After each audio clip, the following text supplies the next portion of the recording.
there's been a tremendous amount of waste and fraud in the government. If you look at the Inspector General reports, there have been many audits that have pointed out that there's a tremendous amount of waste and fraud in the government. In fact, there was a report issued by the GAO, the Government Accountability Office, last year. So during the Biden administration, which estimated the federal government fraud to be $500 billion. So all we're trying to do is get that number down to a much smaller figure, save money for the American taxpayer. The president's gone through a long list of absurd things. Why are the 20 million people who are definitely dead marked as alive in the Social Security database? Why were hundreds of millions of dollars of Small Business Administration loans were given out to people aged 11 and under? We have an enormous number of people marked as alive who are 160.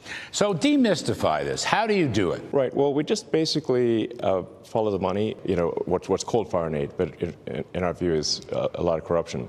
So what we saw there is just a tremendous amount of money being sent to non-governmental organizations. This, by the way, is I think one of the biggest sources of fraud in the world is government-funded non-governmental organizations. This is a gigantic fraud loophole where the government can give money to an NGO, and then there are no controls over that NGO. So they've given billions of dollars, in fact, we estimate tens of billions of dollars to NGOs that are essentially scams. When people criticize, say, what DOGE is doing, we say, well, which part specifically? Because we put all of the actions of the DOGE team on the doge.gov website and on the DOGE handle on X. So we post the receipts.